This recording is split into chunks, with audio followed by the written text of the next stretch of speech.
That reminds me, today I was on a drive and I decided to swing by my old childhood home. And I went up to the door, I rang the bell, and I asked the people living there if I could come inside because I was feeling nostalgic.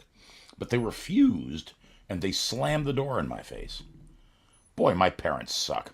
Yeah, that would suck like a lemon. Four, three. CGP Video Pictures presents.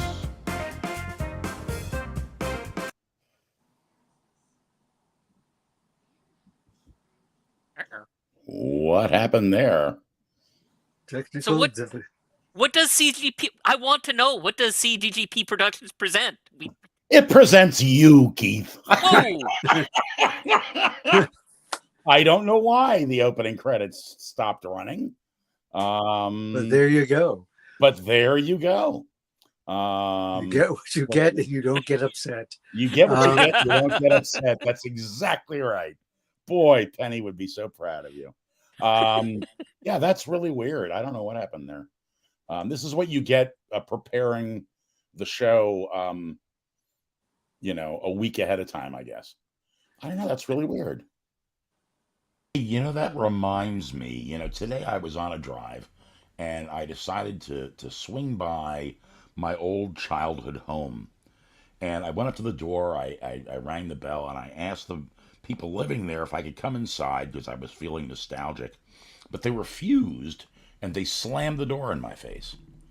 Boy, my parents suck. Yeah, that would suck like a lemon. Four, three. We'll try this one more time. CGP Video Pictures presents Trek Tonight, Season 2. Tonight's episode, Star Trek Film Series, Volume 2. With your hosts, Christopher Pitcher and Leo Byrne-Janicek. Featuring Keith Jacobson. Tonight's review, Star Trek Wrath of Khan. Now live from New York City, Wilmington, Delaware, and Everett, Washington, it's Trek Tonight. Boy, I'm going to have to complain to people at StreamYard for that. I don't understand that because that should have played just like it did. I don't know. At any rate, welcome, Trekkers, to another episode of Trek Tonight. We are here reviewing Star Trek Wrath of Khan as the second volume of our film series. I looked at the new director's cut, but Keith looked at both because that's the cut of his jib. And I don't know, guys. I thought it was, a lot of people say that it is the best of the Trek films. And I don't know, Keith, what do you think? I mean, opening impressions. It is definitely one of the best. I mean, I remember back in the day, I thought what I referred to as the whale movie was my favorite movie. Right. But that might just be because there was a whale in it. But this one is, oh boy, is this one good. This one is really good. The whale, the whale movie, the Star Trek: The Voyage Home, which is the fourth film, is a real crowd favorite. There's no question, because it's entertaining and it's light and it's fun and it takes them on an adventure and so on and so forth. But yeah, this is a well-crafted Star Trek movie, and to be honest with you,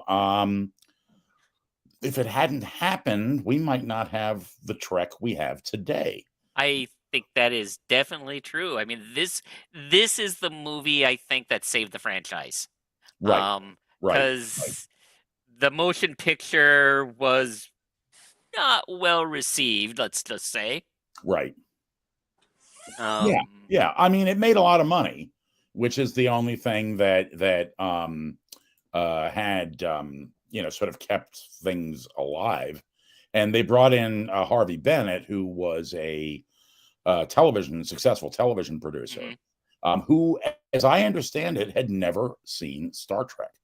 And he sat down, according to what I've read, he sat down, he watched all the episodes, and then he said, well, that guy Khan seems like a good villain.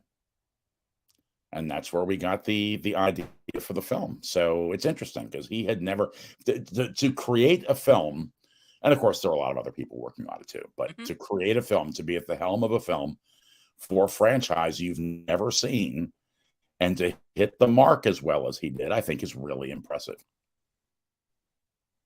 It was. But anyway, I had quite a few notes on this particular one. I think I must have watched it collectively about 3 or 4 times. It's loaded with Star Trek tropes, and just an all-around goodie. So, Leo, we were talking about Harvey Bennett a little bit, and I don't know how much you read about that, but he came to the franchise, and we were saying that the film, had it not been made, we might not have the Trek we have today. No, I absolutely agree. That while the first movie did make more money, I think, was a bigger box office hit, I think, because there hadn't been any really new Star Trek in quite a while. Right. But this part of it, I think part of the reason it was so popular, other than the fact it's a good film and probably the strongest of all the TOS movies. Right. But this is a thing that I don't know if people know about or forgotten about. The idea that Spock was going to die, he was going to be killed, had been released before the film. Now, I remember hearing rumors about it, like reading, I think, in Starlog magazine, which tells you how long ago that was. A physical magazine, kids. Yeah. Put it on paper. Right. So how did you store that in your computer? There you go. Yeah. So as a result, like I knew there was a possibility. I didn't know whether it was, but the thing is, like, there were so many people who were angry about it. Yes. And one of the producers, I was looking to, again, this Phasers on Stun by Ryan Brett. I highly recommend it. Yeah, one of the producers, let me see if I can find this thing. Bob Sallin. He came home to a message on his answering machine. The voice warbled, but its meaning was clear. If you kill Spock, we'll kill you. Yeah. Yeah. People were crazy upset. I have to say, I'm largely unaware of that personally. Right. I don't remember it either, but I read about it a lot. Yeah. And the funny part of it is that the bit in the opening where they're in the simulator and Spock dies, and especially the line where Kirk says to him, "Aren't you dead?" Yeah. That was a poke at the people that had complained about Spock dying, and they put it. We're going to put it right up front at the beginning of the movie, and really get them, And I don't know. I thought that was kind of funny, but well, it's a bit of a fake out. Like if you expect Spock to die, and then you're like, "Oh no, it was just it was just this training exercise." Right. And he's fine. You'd be like, "Oh, okay." Yeah. But I would. There's a strong feeling in that book, and also I would agree that they needed to kill Spock to sort of bring the franchise back. Now, the original plan was Nimoy. That was going to be it. That was in his contract. Spock gets killed. He walks away. Right. But as they're going, they realized how good a product they had. So they had the remember moment. Yeah. Towards the very end of the picture. Yeah. And it was. Nimoy says it wasn't a complete. I think he probably talked to the director. Yeah, there we go. Classic. It was sort of it wasn't written into the script originally. Right. It was something they decided to do on set. That's cool. Hey, before you keep going on, I'm going to let you know that Angela is here and says, "Hi, guys." Hey, Angela. Hey, Angela. Hi, Angela. And John Van Gotstein is Thank here. you. Hello, John. Hey, John. And then he also follows that up with most definitely one was if, I'm not sure what that means. Wrath of Khan was more Star Trek. It's an interesting film because there are larger implications because the Genesis device, spoiler for a movie that is about to hit its 40th anniversary. Yeah. And but the thing that's really sort of interesting about it, because it was a very personal story. It was about, Kirk coming to terms with, with death, in his place in the universe. Right. And, his, the choices in life he made, and realizing he has a son now. No, although I suspect he knows that he had a son. He does know that he had a son. Yes, I think he did. I don't think that was a Picard moment. I think he No, it wasn't. Yeah, he wasn't Picarded. But he, because he was like, she says David, and he's like, oh shit, it's my kid. Right. So there was another interesting observation. I'm just sharing stuff from this book. I think this might be the last one. Is one of the most iconic moments of the film is Khan. Yeah. After he stole the Genesis device, and and he's doing that. The interesting observation is that is the moment. Yeah, there we go. Perfect. Got a picture He's of him performing for Khan because he's already gotten the message that they'll have auxiliary power back in 2 hours and full power in 8 hours. Right. Or 6 hours, however, or a day. So it would take a week. So he knows they're good, but he's doing for the guy. And it's something that never occurred to me. That makes that had never occurred to me too. But you're right. That makes total sense because he knows at that point that, and so yeah. There were a few things that I didn't occur to me, and then a few things that I got out of the director's cut because there was not a huge amount, but a fair amount of added dialogue that was not in the original cut. But I do have a question I want to throw out to you guys right off the beginning because it was something that nagged at me a little bit. And that was with the first motion picture dealt with Kirk becoming an admiral and basically retiring from commanding a starship and ends with him back in the center seat. Right. And then this movie reboots that and starts that plot all over again. And it's Kirk's birthday and he's feeling old and everybody's tiptoeing around it. And as Dr. McCoy says, why are we treating yours like a funeral? Yeah. So why do you think they felt they had to revisit that plot for Kirk? Why wasn't he just right back, commanding a ship or right back where we left him? Because for one reason, they needed to put a bunch of children on the Enterprise. And so if you're going to put a bunch through the Enterprise the last time a bunch of young people too. Well, they were maybe an untested crew, but they were experienced, but they hadn't worked together as a crew. And it's something that I'd never really thought about, but it's true. And like Kirk, is back in the center seat at the end of motion picture, and he's like, "Come on, so let's take it for a spin." And you feel like, oh, he's back in the center seat, like but they may have been like, "Yeah, no, we're not giving you the Enterprise back. This was this was a one and done deal." Although I think that could have been made a little more clear because to me it feels very much like somebody sat there and thought, well, the first movie kind of sucked.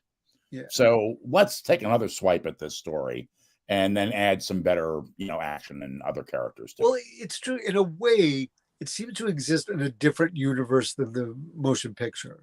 And not just because of like cosmetic reasons. Right. The scale is much smaller. It's about the survival of the ship. And and of course, Khan is a very dangerous foe if he got out there, if he wasn't limited by his own anger and desire for revenge. So and you've got the new fabulous Monster Maroon, as they've been Maroons. nicknamed by Yeah. cosplayers.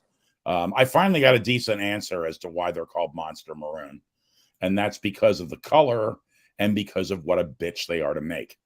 I would imagine so. There's a lot of fiddly bits on that. Oh yeah, on that there's a uniform. lot going on these things of the different kinds. I mean, you can't really see in that picture, but especially on Kirk's, he's got two different levels of braid that go along the closure on his jacket, both the Yeah. black and the gold. You've got all these little metals and bits. I found out that the little disc that's on the back of that white strap is actually their security clearance. It's a little transmitter. So There you when go. they walk around the ship, that allows them access to things. Mm, Cool. cool. Yeah. But yeah, the Monster Maroons. Somebody had told me that they'd taken the uniforms of those beige and gray and so on, sort of dental hygienist outfits, Yeah. and converted them into the Maroon Monsters. But I was looking around today online. I couldn't find anything to back that up. Right. It might be one of these apocryphal stories. I think it is. No, that- because they're actually. So I went and did a lot of research because I, during the pandemic, before I got into other hobbies, was going to make myself one of those costumes, and I had all the stuff, and I went out and researched the material, and the material is a gabardine. So I don't think it was cut from the same cloth as the other stuff, because that did not look like gabardine to me. That looked more like, I don't know. Polyester. Yeah, polyester. Yeah. But at any rate, so I don't know. Maybe. A minor quibble. It's funny because, again, this is something I saw online. Somebody had taken the Monster Maroons and changed the color of the tunics. Where you would be like gold for command, Right. blue for science and medical, red yeah. for like security and engineering. And I'm like, that's kind of a shame they didn't do that. I mean, it's funny because the different colors are supposed to indicate different departments. Right. Like white is command, Right. and McCoy has like a green, which is medical. Both, Yeah, you can see it here in this picture. Yeah. You see Scotty's is sort of a tan. and so and then is you got- Sulu's. Right. And Uhura her and Chekhov have both Blue. that sort of gray blue. right. And then McCoy has the green, the pale Yeah, green. but it's And Kirk has the white. And yeah. so does Spock. To me, it feels it's like a little adding it's putting a hat on a hat. It doesn't, it's because they were like mushing certain ones together. Like Chekhov was, he was the tactical officer in the motion picture. This one, I'm not sure whether I guess he was the executive officer and also the science guy, maybe. But he has blue. Why is science and communications the same color, and why is engineering and the helm the same color? I don't know. It's a little, I mean, It almost looks like for that picture they did it to balance it out. It's like a really. I mean, I don't know that that's true or not, but I don't know why. I mean, they couldn't give Scotty red. They couldn't stick with the red because the jacket's red. So I don't know. Yeah, it's weird. It's a little odd. I mean, they are a cool uniform. They look like making one would be apparently they're if you have someone make it for you, it's not inexpensive. No. I've priced having people really make them, and it's up in the thousands. Yeah. Yeah, and there's a lot of work in a lot of work hours to put that together. Yeah. And I went and I bought all the little nurnies and bits and bobs that go on it and everything else, but the fabric is still sitting in rolls in my front hall closet. So it's a lot of work. Nobody would argue that. But they are very cool looking. Apparently, they wanted something a little more Horatio Hornblower with a bit of like Prisoner of Zenda thrown in. Yeah, and I do love that sort of flaps. That's a very I cool don't really look. know what the benefit of having the flap open is. That They look cool. That's what cool, the yeah. benefit is. Yeah, I mean, it shows off a bloody red handprint when it's on it. Yeah, that's right. Yeah. That's the advantage of it. So the end. Now, speaking of like an interesting moment, this is something I just noticed for the first time. Yes. Is when Scotty brings Peter Preston, a midshipman first class, up to the bridge, all bloodied, and I'm not sure why he didn't go straight to sickbay, but it's more dramatic, so fair enough. Right. And as we find out in the director's cut, and also I knew because I read the novelization, because it was the golden age of novelizations. Right. And that was his nephew's. It was his sister's son. Right. And so his loss is especially hard for Scotty. Right. Not just because I never understood that until I saw this director's cut, because I didn't read the novelization. Yeah. But yeah. I had But heard. everybody reacts like, or was like gasps, and McCoy. They all have like reactions, and then they pan over. They land on Spock, who just stands there for a moment and closes his eyes and just sort of nods his head very briefly. And it has such a like that for a Vulcan, that's like an emotional outburst. Right. But it was really like how do you react to something tragic when you're somebody who doesn't express emotions? Yeah. And it was this like almost like this little moment of respect and sorrow, Yeah. a nice moment for Nimoy. So Yeah. Well, and in the director's cut, you get a little more Preston, Midshipman Preston. Yeah. Where he's sort of giving Admiral Kirk the business, because Kirk is teasing that the ship is falling apart, and making some comment about it, negative comment about how he's embarrassed, and then Preston goes, whoops, not that one. Preston goes off on a little speech about how great the ship, how the Admiral would, it's like, if Admiral can't see it, well, the Admiral, blindness of the Nebian blood, cave bat or somewhat, Yeah. something along those lines. And that actor, as I mentioned, I don't remember his name. He was one of the leads in the Escape to Witchmount movie, which was a Disney film, which I've never actually seen. Right. But those pictures of that were all, again, Starlog magazine. Yeah. It was always funny because I'd read about movies that somehow I would never get to see. Like they would like get a limited release, or I just, right. Because unlike today, it's not like I can like, wait, hey, when is that movie coming up? Click, click, click, click. Oh, yeah.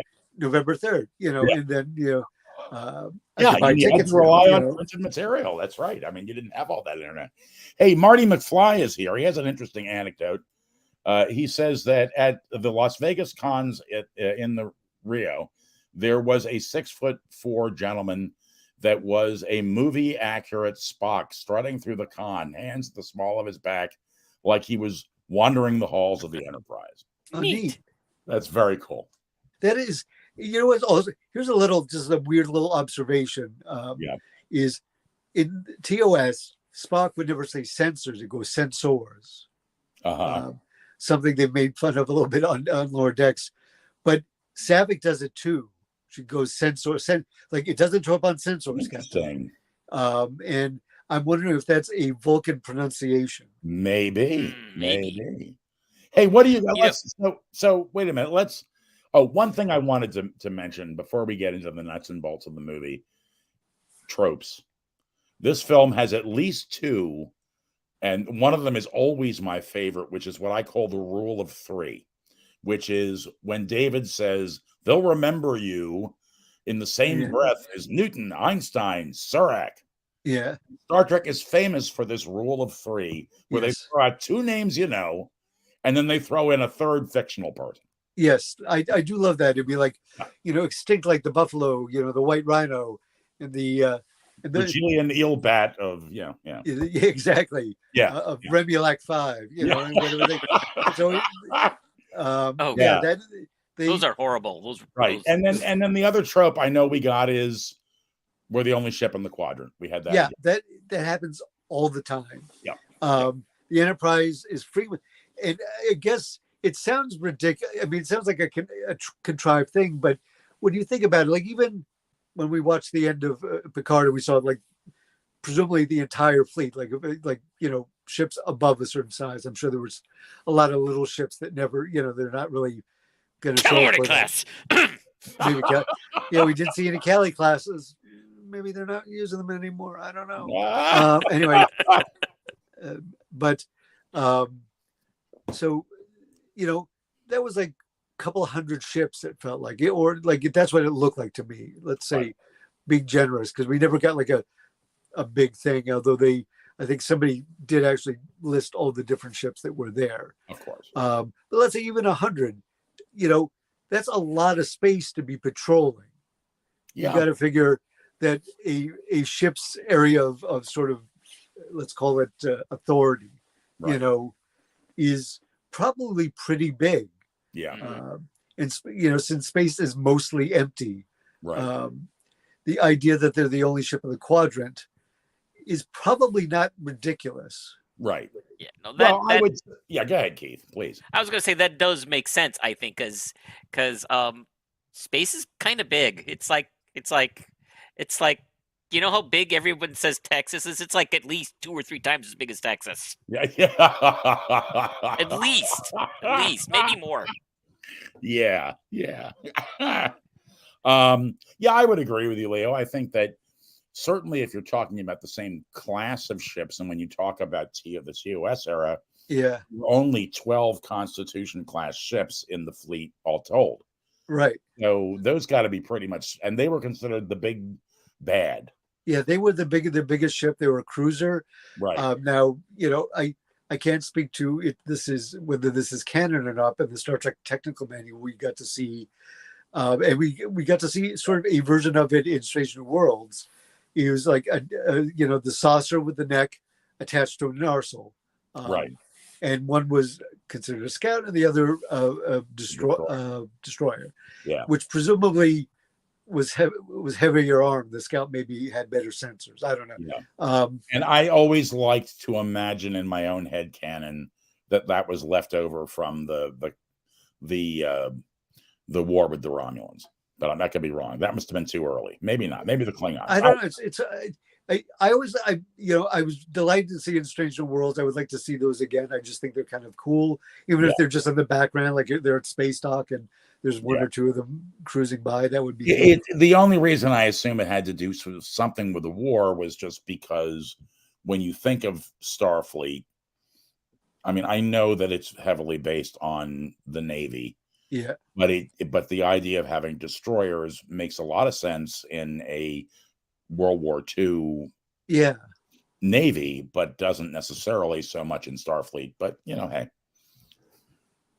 Listen, it's hard to say because it's interesting. I've seen a number of maps that are supposed to be like, this is where the Federation is, this is where the Cardassians are, this is where Klingons are, the Romulans, what have you. Yeah. And none of them are identical. They're all kind of different. Yeah.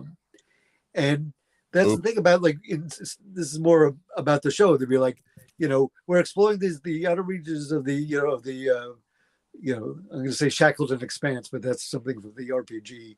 Or whatever quadrant, the area you're in. Yeah. And sometimes they're like, we're above, Beta Z, for some sort of diplomatic hoo-ha. And the next week they're like in deep space, charting gaseous anomalies, which seems to be the favorite thing of the Enterprise to do, or Enterprise D anyway. The Enterprise D, yeah. Yeah, they charted a lot of gaseous anomalies. Oh yeah. They're so common they might just be called gaseous regularities. Yeah, right. Yeah. But gaseous anomaly is a good and spacey sort of description, so I won't hold it against them. But yeah, no, I agree. Those two things, the only ship of the fleet, Yep. It's So both of those are in it. Here's a question I have for you guys: what do you think is the point of when you see the spacesuits? Okay, so Captain, what's his name? Jarrell and Chekhov go down to what they think is SETI Alpha 6, and I know I had a picture of it. Where the heck is it? I don't see it now. Okay, well, at any rate, what is the point of the giant con handle on the front of the spacesuit? The handle that con hook up with. It's like it's there in case you want that crewman to be hoisted off their feet by. I would say the only thing is, let's say somebody loses consciousness, it gives you a place to pull them. uh, maybe you do like a chain of other, spacesuited figures where you can, last person on the chain grabs the unconscious person, and then somebody else grabs their boot, and so Gotcha. on and so on, and pulls them in. Okay. I think that would be my guess. It is. I mean, for the purposes of the movie, it might be so Ricardo Montalban can hoist him up. Right. Exactly. Yeah. All right. So looking at the movie, you get that opening sequence where they do the Kobayashi Maru, which has of course become sort of a Star Trek standard now. It gets bandied about a lot. And you see Saavik taking her test, and of course she gets it the same way everybody else gets it, or most people get it, which is where she ends up losing her ship. And then of course Admiral Kirk comes in and is pretty snarky with her about it. And so after that, then you see them, the Reliant on this mission working for the scientists at Regular One, which is Carol Marcus, and her son David, and they're developing this special project, which you don't know what it is yet. And they're looking for a planet that is a dead moon or something that has no life on it. And they think, oh, there might be something there, we're not sure. And they beam down to look at it. And that's where they come across Khan and his crew. And they find out that it is not Ceti Alpha 6. It's actually Ceti Alpha 5, because Ceti Alpha 6 exploded. Now, I hate it when that happens. Yeah, exactly. And nobody noticed. Yeah, exactly. And that's where they come across Ricardo Montalban coming back to reprise his role as Khan with that great big mane of white 80s hair and nice mullet. Yeah, beautiful mullet. Somehow or other, he's got a Star Trek symbol he's wearing around his neck, or does he get that later on? I don't know whether that's. I think he has it in the beginning. I think he does too. I'm not really sure. It's a belt buckle actually from the new uniform. So yeah, I mean, I think just where we got that from, but yeah.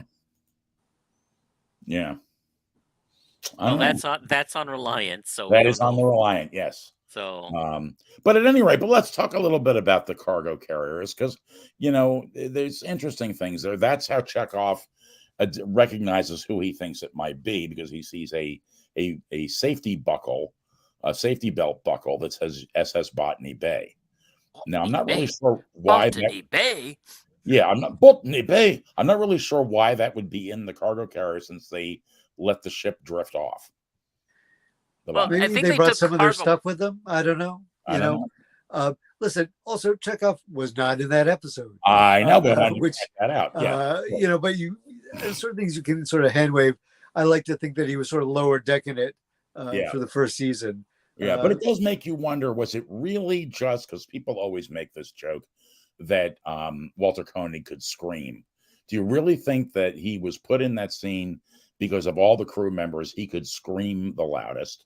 He's an excellent screamer. That's the reason. Because somebody had to sit there and say, wait a minute. Even if it was Walter Koenig, to sit there and say, wait a minute, I wasn't in that episode. And the only reason it bugs me is not so much that he wasn't in it, but that Khan makes a point of saying, I never forget a face. And well, he didn't see him, unless there was some scene that you never saw where they had lunch. There's a scene where they pass each other in the hall, and he's like, giving him the. Yeah, exactly. I got eyes on you, buddy. Yeah, I know. I don't know. It's just a weird choice. You have a theory on that, Keith?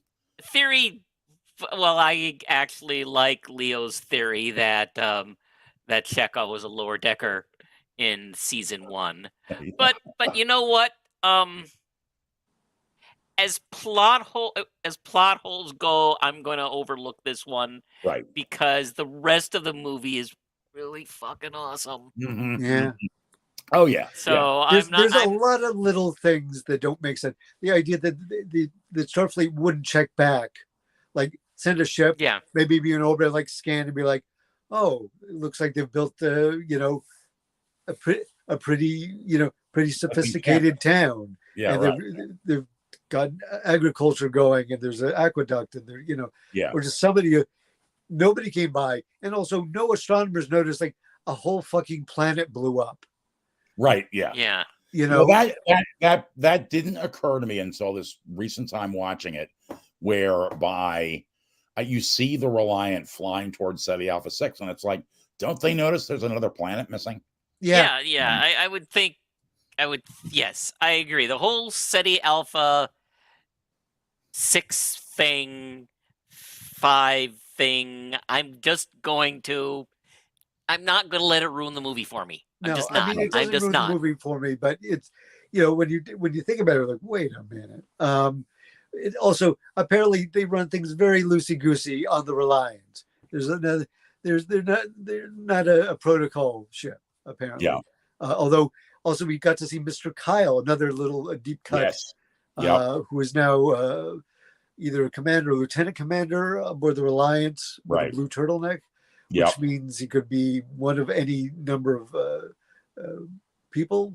It's hard to say.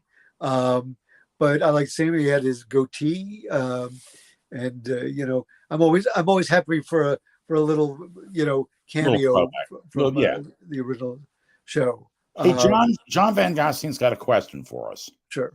John asks, I have a question. We see Khan in the original series, then in Wrath of Khan, yet in Strange New Worlds, we meet Leon Nunyan Singh. She is not related to Khan. Sorry, I'm out of sorts. I'm doing double duty. Okay. She is related. I believe she talks about she is like a descendant of him. Although I don't think it necessarily means she's, genetically superior, although she's quite fit. See, she can be a descendant of his because he shows up almost like a time traveler. Yeah. Because he's been frozen. And you got to figure Khan was banging his way across the continents of Europe and Asia. Right. So, I don't think Khan would be like, I'm not sure if she likes me. He's one of those guys who takes what he wants, and which is not an endorsement of that sort of behavior. Right. Just an observation of what sort of lover he might be. I mean, he's basically, Genghis Khan. The original movie, it's like a dom sub thing. I mean, it's there's he likes to play. He likes those games too. Yeah, It's, So, see, John's thinking, would Starfleet keep track of Khan? He fought them. And that's true. I mean, you're right, John. You would think that, as Leah was saying, they should have gone and checked on him.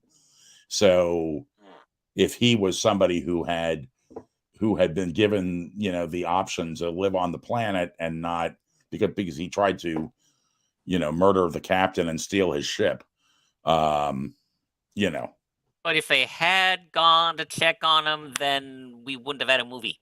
Right. Exactly. This is true, but it's it is a little odd, but I think here I've got an even better one for how you could have not had a movie.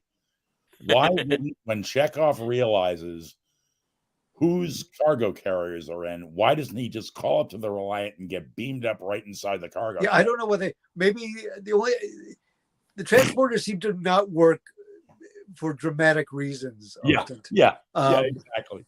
But it does. Like I thought that too. I'm like, if I were playing the role-playing game and that was my character, I would have just whipped out my communicator and said, "Beam us out of here." But I'm sure the GM would be like, "It's like, Captain, there's too much interference." Right. Yeah. Yep. My GM muscles were going, I'm sorry, you try, but you can't get through the atmosphere. The shielding of the cargo carrier has been shielded to protect it from the elements. You're going to have to go outside. Yeah. Exactly. Yeah. What level of difficulty is that? Anyway, so they get the creatures put in their ears, and that makes them submissive. And I think it was Ricardo Montalban had some great moments there. I love the moment where Captain Terrell says, "Oh, well, I've never even met Admiral Kirk." And he goes, Admiral. And he starts thinking about it, and then you could tell it pisses the shit out of him. And then he comes right back and just keeps going with his monologuing. It is. And he's like, he says, you are in the position to demand nothing. Yeah. I, on the other hand, in the position to grant nothing. He's just, he's really doing up the scenery. And what's interesting is also, if you think about it, he and Shatner never share a scene. They talk to each other over comms, but they're never in the same room together, which makes sense, like for the way the movie is structured. Right. But it's sort of interesting. I think if it had been made today, there would have been more like, Kirk would have had to have been on the ship and had to fight Khan again. But also, it's interesting. It is exactly, he says, I was marooned here 15 years ago. And it was 15 years after the episode came out. So they really did their due diligence. And it's not that hard to do, but a lot of times they'll fudge these details. They don't really, they don't bother to look it up. Right.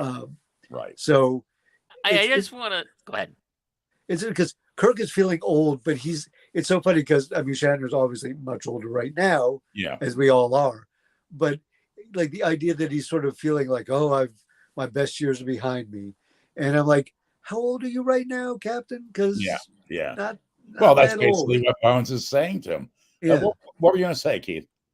Well, I was just going to say, we were talking about how Ricardo Montalban is chewing the scenery, but it is some fantastic mastication going on there. Oh, yeah. I mean, the whole, when you compare this movie to the motion picture in terms of acting quality. The acting in this, we even made the comment last week that the bit players, I'm not sure if that's the right word, but all the not major characters really were delivering wooden dialogue, and the acting was really poor. Here the acting across the board, with the exception of young Mr. Preston, I thought was fantastic. No, but he seemed like that overeager kid who's just wants to, like, he loves being an engineer, and he doesn't get that Kirk is teasing Scotty and they're old friends, or like, if he knows they're old friends, he thinks like, how can he be so disrespectful? My uncle worked so hard to keep this place spick and span. And you're like, but he did have a little bit of a McHale's Navy Gomer Pyle quality to it. He did. I didn't get that. I'll take your word for it. Golly, that like, oh shucks, kind of, young whippersnapper. Well, it's funny you brought that up, Keith, because there was something I meant to say last week, and we got off onto another topic, and I forgot it. But I felt with the bit players in Star Trek: The Motion Picture that it was like every one of them was a fan who won a contest to be in the movie. That's how rigid the dialogue was. It was like, these were people who had no acting experience whatsoever and just got to be in the movie because they won a contest. So they ate the most Whoppers or something. So if I were to win a contest. Yeah, but you know what, Keith? I think you would have done a much better job. Yeah, with my golly gee. Yeah, your enthusiasm, I think you would have done right. These were pretty stiff. But at any rate, Marty McFly says Star Trek is riveting when its dialogue is played Shakespearean. That's actually not a bad observation. No, it's not. It's not. But without going into every beat of the film, which we could easily do and do like a 5-hour episode, is how well the pacing of this film holds up. Right. And it's funny because, I'm a big fan of older movies. When I say older movies, I mean movies made before in my very early, single digit years before. Right. But you watch some of those movies and the pace of them sometimes is just like so fucking ponderous and slow. Nothing's happening. Yeah. One exception I can think right off the top of my head is Casablanca. Casablanca, the dialogue is so snappy and it moves along. It moves. Yeah, it moves. But to get it back to Star Trek, I do feel is that the pace of this film is excellent because everything just like this happens and this happens. It never. It's when Kirk realizes something's up with Genesis because he gets the message from Carol Marcus. Right. And he goes to speak to Spock, and they have an exchange, but it is very character driven, and we love these characters. Cody's like I'm a Vulcan. I have no ego to bruise. Because he's like, you should take the ship. He's like, no. I'm sure it's nothing. He says, and he's saying like, it was a mistake for you to give up command. He says, being a captain is your first best destiny. Anything else is a waste of materials. Yes. And then Kirk is right up to the bridge. It was like, all right, do this, head for here. He's like, and they just start going, and then they meet the lion, and everything goes, tits up. Yeah. It really moves along. It never feels slow in the way that even the directors. I agree with you, Leo, and I didn't even think the addition of the dialogue that they put into the director's cut, I didn't think it slowed the pace. No. I think a lot of the choices were really good. For example, jumping back a tiny bit, when McCoy shows up at Kirk's apartment and gives him presents, and he gives him the Romulan ale in that fantastic bottle that I have to buy. Yes. From, I think it's Star Trek Spirits is what it is, StarTrekSpirits.com. Right. That bottle. But he gives him the glasses, but in the original cut, he gives him the glasses and he goes, oh, how charming. And then he goes, well, I would normally prescribe Retlax and I'm allergic. Yeah. And they don't talk about the glasses at all. But in the new cut, you find out the stuff which leaps forward to and gives a nod to Star Trek 4, that they're antiques and that the lenses are intact. Yeah. How rare that is for them to find an antique pair of glasses where the lenses are intact, because when they go to sell them, they've been damaged in fighting with Khan, and the guy in the shop says, well, they'd be worth more if the lenses were intact. Yeah. And it's just interesting. Although it does make me question McCoy's line when he says, do you really want to sell? Somebody says about selling them, and he goes, well, the interesting thing is I'll get them again. Yeah. As though it's the same pair of glasses. So how did the lenses get fixed? But we won't get that. Well, I mean, it was a different movie and time travel. Yeah, there you go. Brace yourself, Keith. But at any rate, I liked the fact that extra tiny bit of information was there, and it didn't slow the scene at all. No, even between Marcus and Chekhov, when he's all, we're coming to. There's extra dialogue added there too, which makes it. He doesn't give up Kirk right away. Yeah, he says, "Well, where does this? Pin him down. Where does this come from?" But he says it comes from, what was it? I had it written down here. No, where is it? General Staff. It's coming from the Starfleet General Staff. And then that's not good enough. And then David says, pin him down, who gave the order? And then he says, well, it comes from Admiral Kirk. But there's a pause, like Khan is on the other side. Say Admiral Kirk. Right. Yeah. Yeah, I think that line was fed to him. It does, because there's that pause and he's kind of looking like a little glassy-eyed. Marty says, beware Romulans bearing gifts. That's right. Yes. Yep. But there was it really, like I said, it really does move along, and all that. And sometimes you can get a film and they add, like, it's a special edition, they add footage back in, and sometimes it'll just throw off the pace of it, right? No matter how good it might be, right? Because it's kind of fan service in a way. It's like, oh, you want to see more? But yeah, all the stuff they put in was like little minor details. It wasn't like a whole new scene, right? It was so. What did you guys think, Keith? What did you think of the relationship between Spock and Savick? I liked it. I mean, again, it's the relationships in this movie were fantastic. I loved how Savick was written. Right. I loved the relationship she had with Spock and with Kirk, even for goodness, and her obsession with finding out what he did on the Kobayashi Maru. Right. Yes. Right. Yeah. It was great. It was great. And that whole play between the two of them is great because he really comes in the beginning. Kirk's really kind of ball busting. You know? He is. Even McCoy is like, you know, what did you think of my performance? He goes, I'm no theater critic. Yeah. McCoy gives him like, yeah. Yeah. So it was interesting. I liked her character. To me, she's always my favorite Savick, but that's just me. Well, I think because she was the original. I'm sorry, you know, there's a lot of tales about like, you know, why she didn't. Yeah, I know. Some people said she wanted too much money. Other, you know, and on her side, he's like, oh, they kind of jerked her around and blah, blah, you know. Yeah. And I'm sure it's somewhere in the middle. Yeah. Probably. And it turns out that for Undiscovered Country, they actually wanted her back. Yeah, I never knew. And they wanted her to. They didn't want to create a new Vulcan character. They wanted that to be Savick, which I never knew that. But that she was actually committed to something else at the time and couldn't do it. Right. So we got Valeris. Yeah. Well, we'll get to Valeris in a number of weeks. Oh yes. But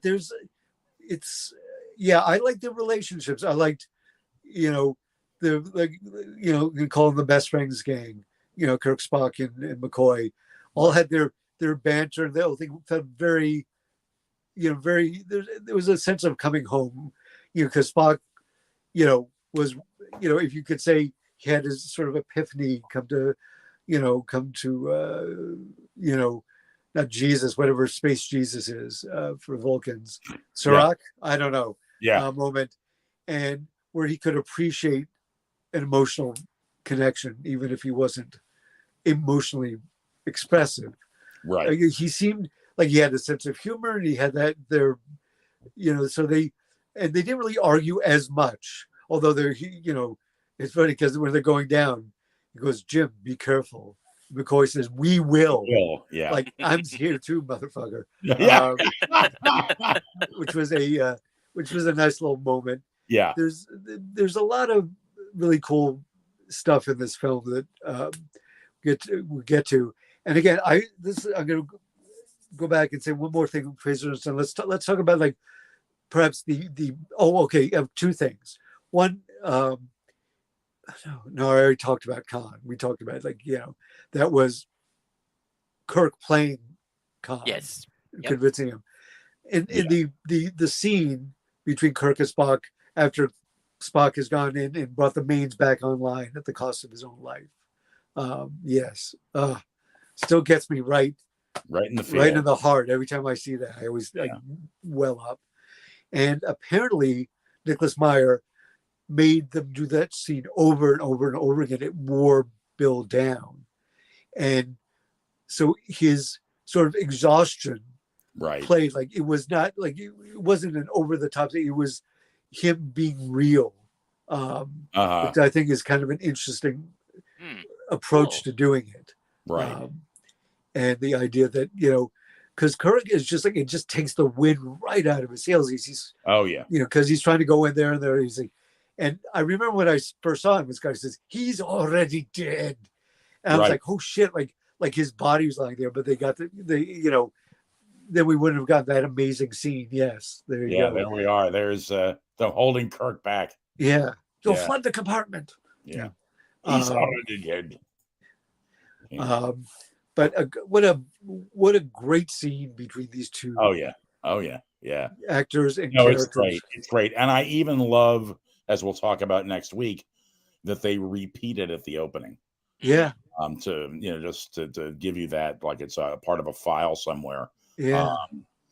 Just wanted to throw this up.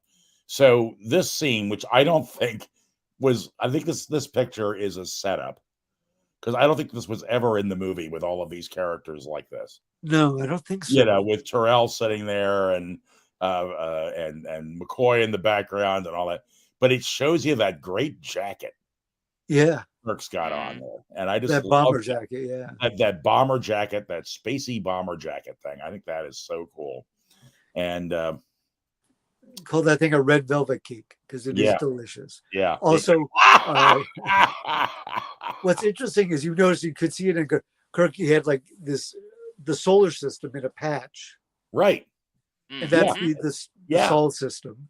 Yeah, it's requires funny. the I same noticed one. that. Yeah, in watching it, I noticed that solar system patch on Savick. Dr. Marcus first. Actually, she's got a jacket on. I don't know if it's Kirk's she's wearing. She's or wearing what. Kirk's jacket later on, like they're going steady. But Savick's patch is a different solar system. Is it really? Yes. Clever. Interesting. I did not know that. A little and again, going back to the novelization, Yeah. she is half Romulan, half Vulcan. And the canon they wrote in the book, and I think it spilled over into like articles about the film, is that she was the product of rape, because the idea that the Romulans would rape Vulcans. Oh. Yeesh. But yeah, it has not aged well. Let's just put it that way. So because we get a new Savick for the next two films. Right. Robin Curtis, who's a terrific actress, and maybe didn't get her due because I think they expected to, and I don't want to go too deep into that. Yeah. But we can talk about that with each of the upcoming films. Well, but we will. I'm going to turn this over to Keith, because Keith has made a point off camera several times of saying how amazing he thought the battle sequence was in the Nebula. It's more than just the battle. A chance to talk about that, Keith.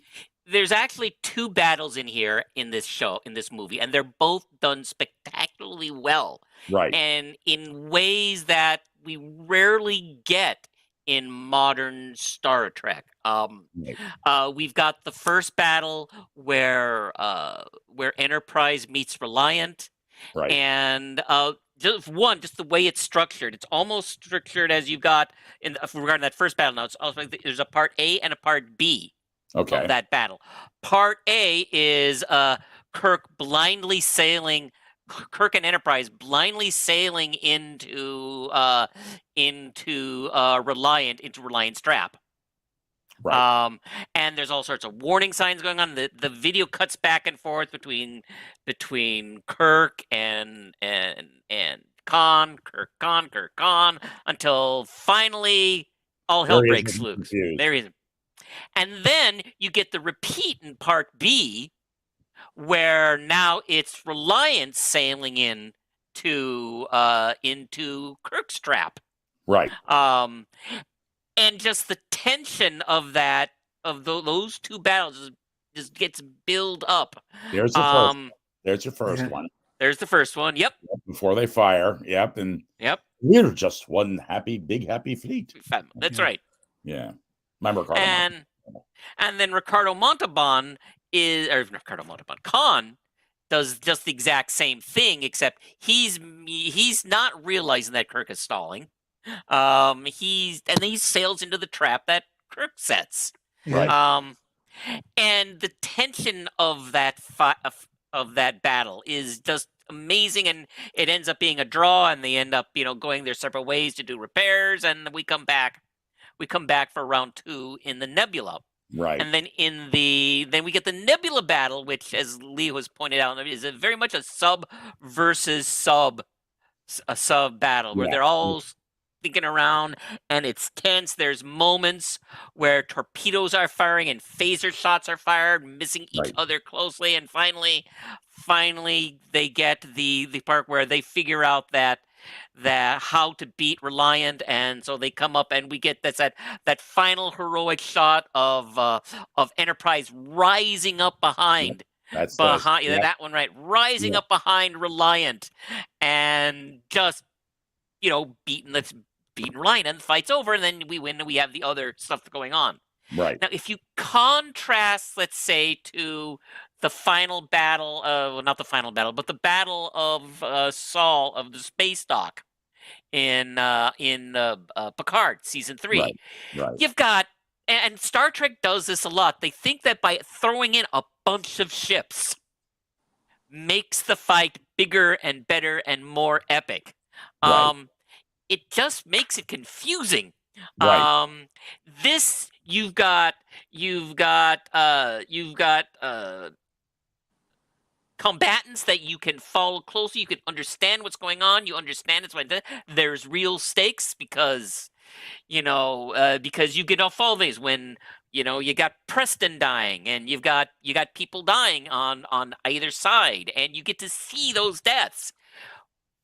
And when you in Picard season 3, and it's not just Picard season 3, it happens a lot in Star Trek. It happened in Deep Space Nine, where there's these big battles with hundreds of ships flying, and it's eye gouging. You got pew pew pew pew, and it's real hard to follow what's going on. Right. But this, you can see what's going on, and you'll get invested in it. And I think that makes this one of the best battles ever in Star Trek. Wow. Yeah. No, I hear what you're saying. It is true. It's when things get crazy. I remember, this is playing a little bit to what you're saying, but I think it was the first Transformers movie. Oh my God. And it was just so insanely frenetic that I couldn't keep track of what was going on. I had no idea what was going on. And the same thing is true. You're right. But throwing in a whole bunch of ships makes you think, oh, it's epic. But you're right. It can just be confusing. It can be like the Transformers. A friend of the show, Craig Lubin, so he was like, "Oh, because I was not. Neither one of us, I think, were Transformer like fans. Right. I think it was a little after our time. Yeah, right.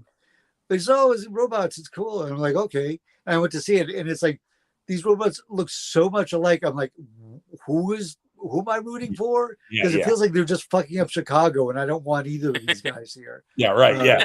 So, yeah. But it was just so fast paced, overly fast paced. Yeah, I agree. It's too frenetic. Exactly. Yeah, just couldn't understand. I couldn't understand it. So I don't know. But a battle between two ships, neither one of them fighting at their fighting trim, is exciting because there was a lot of tension. Like, where's the other ship? They can't rely on sensors or visuals or spotty. It really upped the tension. And then, of course, Khan activates the Genesis device and, quotes Moby Dick,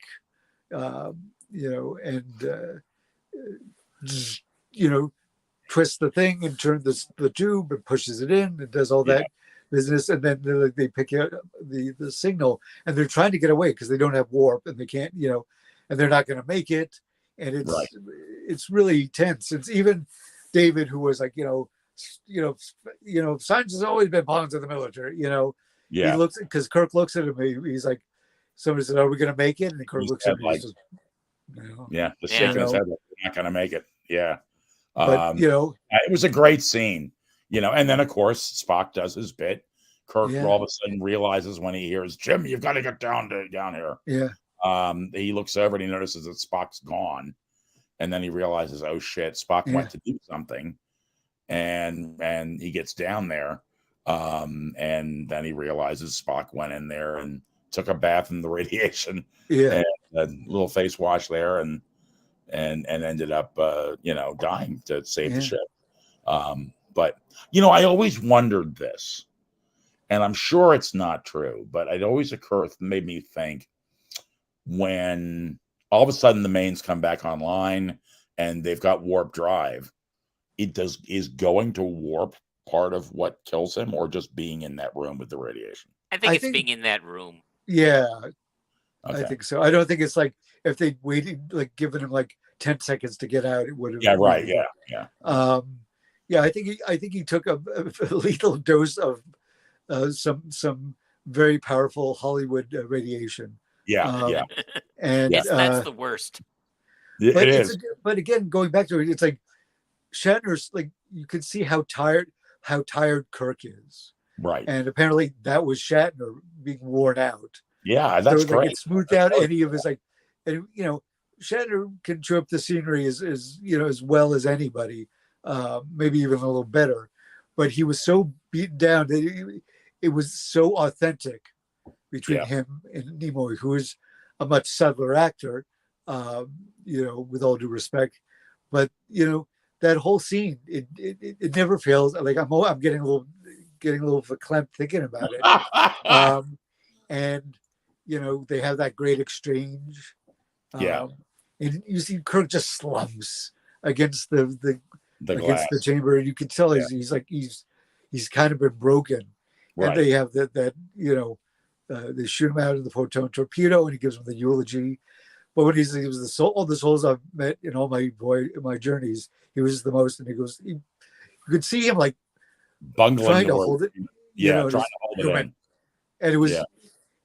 maybe some of the best acting Shatner's ever done.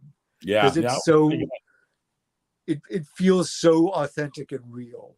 And, we talked a little, Remember, which was something that, they sort of added at the last minute, and it was a back door. Like, they didn't know how this film was going to do. Right. You never know. And, I think Nimoy decided, like, I wouldn't mind coming back if it's, and they were like, well, let's give ourselves a little escape clause, right. Which they did. So it was, it's totally, and then it lands on the Genesis planet. Apparently, Nicholas Meyer originally hated that, like it was done without him, like they added that, and he was annoyed by it. But I think as the years went on, he's like, oh no, it worked. Now, whether he just accepted it or whether he's like saw the value in it. Now John has a question, and I'd like to. We don't have a lot of time left. Actually, we're over, but put your thinking caps on about this. He's thinking about Wrath of Khan, and he says he never thought about it till just now. But how did Khan and I guess the grandkids of his original crew or whoever manage to take over a starship and fly it? So basically, what John's asking is, how were they able to manage flying the Reliant as easily as they were? Technology is definitely different. I mean, he learned what he needed to learn about the Enterprise in the original episode by reading all the technical manuals super fast and having the heightened intellect. But these ships are different. They are, but he had both Chekhov and Terrell under his control, and I think they pick things up pretty quickly. I think, like you could argue, like it should have taken them like a week to figure that out, but that's like, that's not as dramatic. I think, like there are, like I said, there are a number of plot holes in this movie, but none of them ruin it for me. It's still right. I mean, you have this great scene. You've got this fantastic scene where his second in command basically says to Khan, we've got a ship.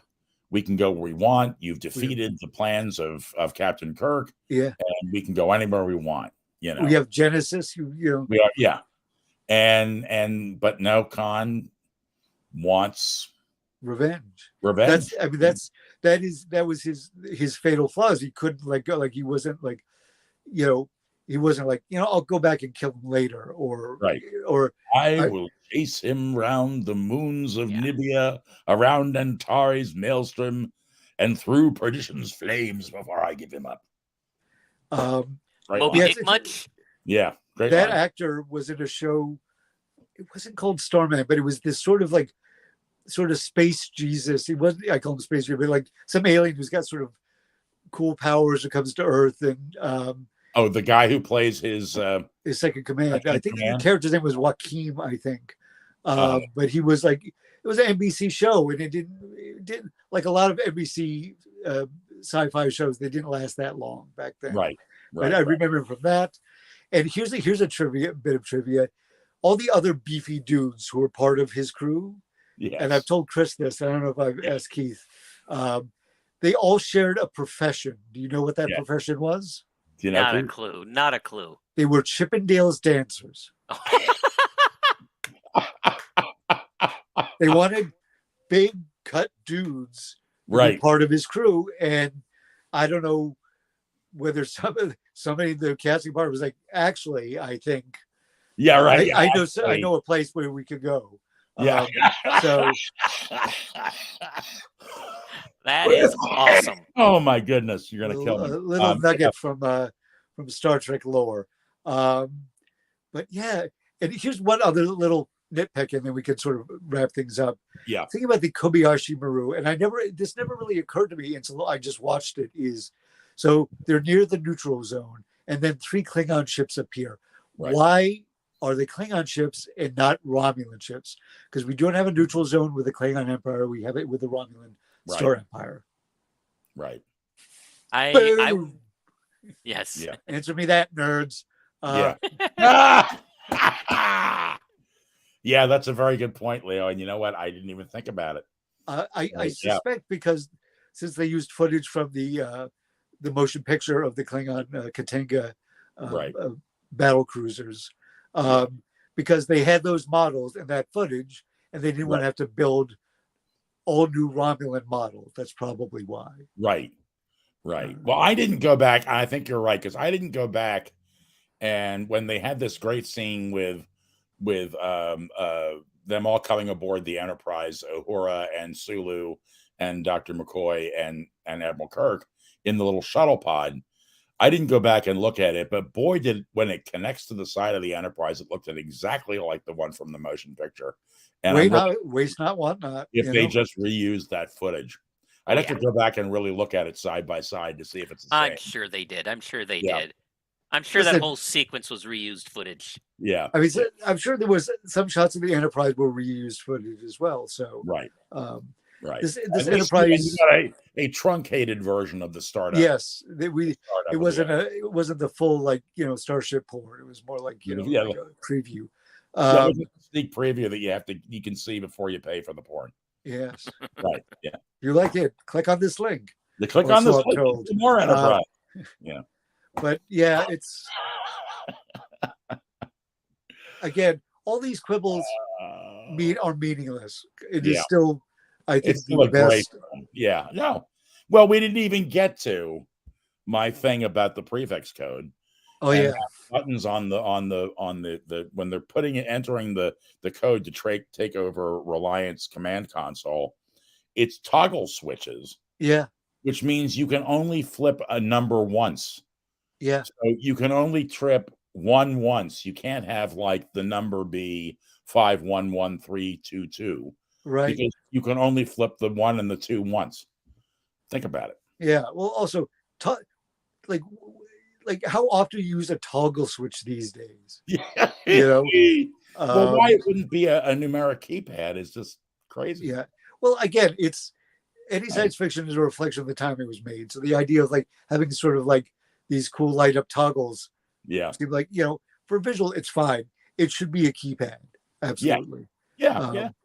Or else it'd be like, just keep broadcasting between all these numbers. And, the computer can broadcast like any number of sequences of that pretty quickly. And, right. Like, oh, command console, got your shields. So. Right. Yeah. Again, it did none of all of that is like it's 100% true and 100% immaterial. Yeah. Before we roll out of here, Marty wanted to agree with you and say that Shatner's voice break in the eulogy pulls at the heartstrings. Oh my God. Oof. Yeah. Now, Marty, are you trying to say, you say the border has 3 points. Are you trying to say that it's Federation, Starfleet, and the Romulans? Do you mean that the Klingons are in there too? Is that what you're trying to say? I don't know what that means. I think what it is the Romulus has a border with the Klingons and the Federation. Klingons have a border with the Romulans and the Federation. The Federation has a border with both Romulus and the Klingons. Right. But I think you are right. I think you are right, Leo, that the only neutral zone is between Romulus. Although, wait a minute. Is there a neutral zone because of the Organian Peace Treaty? I don't know. Not that I recall. I'd have to go watch that episode again, but I don't think so. I don't believe so. But right. I mean, again, it doesn't matter. In fact, well, there's that. There's that, yes. But if there was a neutral zone, how come we've got some Klingons hanging around the K7 space station for trouble with tribbles? Yeah. I guess the idea is, listen. The story like I would say, like the beginning of Mystery Science Theater, we should say, just remember when you get all worked up on how they eat and drink and other science facts. Yeah. Remember, it's just a TV show. You should really just relax. You really should relax. Yeah. Yes. So, it's unlike the aliens from Galaxy Quest. We know this is not historical records. Right. So Historical documents. yes, so it's And there's a weird thing. I read a story that said that Paramount is going to put out a Galaxy yeah, Quest TV show. that's what I've read too. But again, all these things when they announce it, but there's a lot of things that get announced that never end up crossing the finish line. So Well, especially we'll after Paramount and Variety today, Paramount posted something like a $1.2 billion in losses. Oof. So, yeah. And the crazy part of that is they went up 41 million subscribers to Paramount Plus. So I want to know where those losses are coming from. It's really interesting. I'm going to say cocaine. Where's John DeLorean when we want him? Anyway, all right, guys. We probably, I don't know. Is there anything else you want to say about Keith? Anything you want to say about Wrath? I do want to say I do have one final thought that I want to say here. Sure. We spend as Trek fans, and we spend a lot of time talking about the actors who made these characters for us. We spend a lot of time talking about Shatner and Nimoy, Right. Patrick Stewart, Right. Gates McFadden. We spend a lot. We spend a I know lot of times talking about those. Todd Stashwick. Todd Stashwick. Yeah. But there's a line in this movie where Kirk says to Savick, "How we face death is at least as good as how we face life." Right. And that line gets repeated back to him at the end of the movie by David. We spend a lot of time, as nerds, worshiping at the feet of these actors who made these characters. And I'm not saying they're not important; they are. But the words, what we really fell in love with, I think, two parts. We fell in love with their with the way they spoke those words, but we also fell in love with the words that were used, that were put in those actors' mouths, with the world of it. We fell in love with the optimistic Federation and the adventures that they gave us, and we would not have had those without the writers. You know what you know who we did not talk about in this? We talked about Harv Bennett. Yeah. We did not talk about the guy who wrote the screenplay, Jack B. Sowards. Okay. And I think it would behoove us as nerds to recognize that those writers are at least as important, if not more important, than the actors who made these roles. Sure. I 100% agree. As a writer, I'm, I think leading into something that we probably shouldn't have to say, but we will say it, is here at Trek Tonight, we are fully behind the strike at the Writers Guild of America. Right. These new practices are, making it hard for people who write for a living to write for a living. You can be nominated, you can win an award, but you might not be able to cover your mortgage. You might have to take a job driving an Uber. It is disgraceful. So please support the union any way you can, even it's just speaking out vocally. If you want to do it on social media, I know that is appreciated. If you live near where you feel like, hey, bring them bottles of water or something. It's a hard. It can be a hard life because a lot of times they're working under deadlines. Sometimes they're understaffed, especially nowadays. With streaming, they're not getting paid for a lot of these the stuff they've written. There's the whole AI concept too. Yeah, and plus the idea I don't want to get down that rabbit hole tonight. But. Yeah, I mean AI the Chat GPT is writing weird scripts, because and it's in front of people who work hard at their craft and polishing what they bring to all of us. So. Right. If you know a writer, call them up and tell them you appreciate what they do. Sure, and that's why tonight's show wasn't as funny.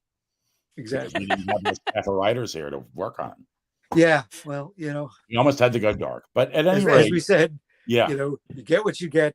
You get what you get, so don't get upset. That's right. Yes. That's how we started the show. Hey, speaking of which, you're going to get something else, Trekkers. You're going to get It's up now. There is a Trek Tonight channel on Apple Podcasts.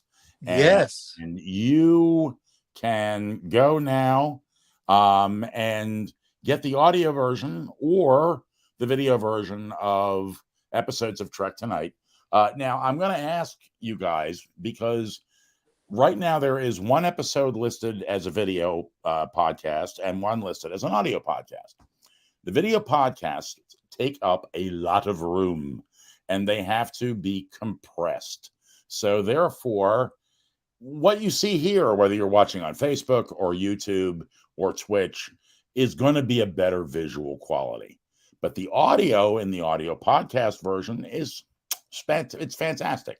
So if you want to listen to Trek Tonight while you're driving your car to work, while you're exercising, while you're going out for a bike ride, whatever it is, the way you listen to podcasts, let us know if you enjoy that. Let us know if you feel the video podcast, oh, you know what, that's really important to me. Or now, if I want to see something you guys are showing off, I can go check it out on YouTube. So just let us know what you think. But we're on Apple Podcasts right now. We will most probably be, by the end of the week, be on Spotify. So we're very excited about that. Yes. Spotify, by the way, does not support video podcasting. So whatever you listen to it on, if we go that route, it's going to be all audio on that channel anyway. So at any rate, but we are well over, and we didn't even have a commercial break. No. We're at an hour and 21 minutes, a whopping hour and 21 minutes for this program. But hey, listen, guys, thank you so much. I loved getting the chance to watch Wrath of Khan again. And it was really fun getting a chance to talk to it about it with you guys. Any last minute thoughts? Leo, you got anything? I know Keith talked to us about writers.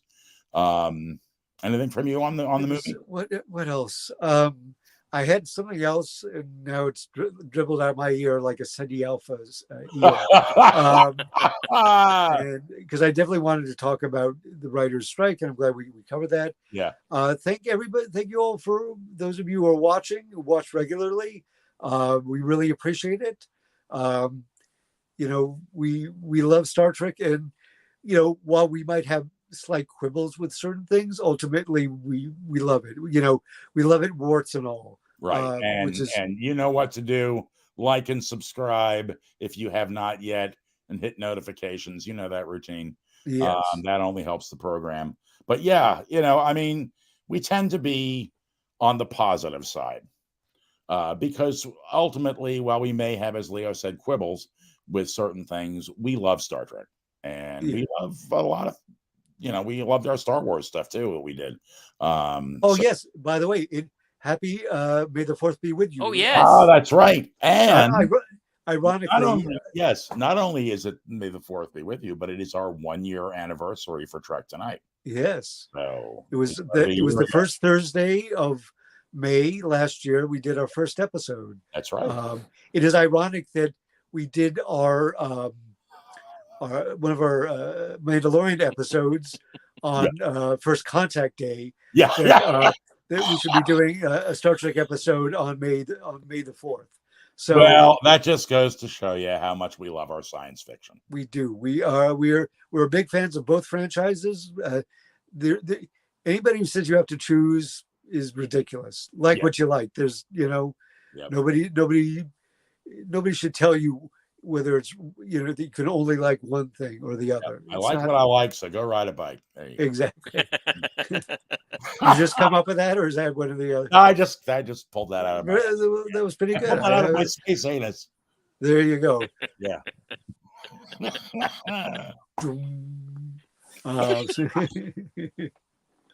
All right.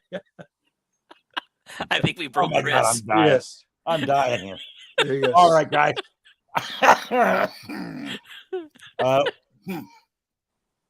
There we go. Take a drink, Chris.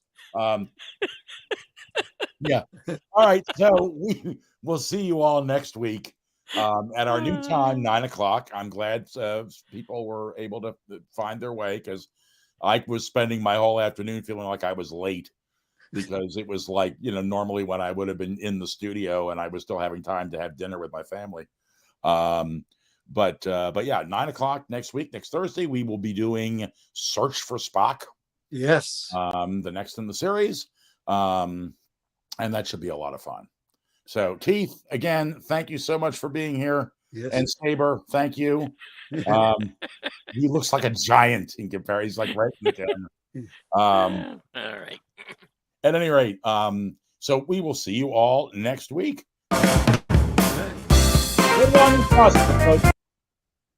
And there it goes. It did it to me again. Where's my beat? Oh my God, Leah's still dancing too.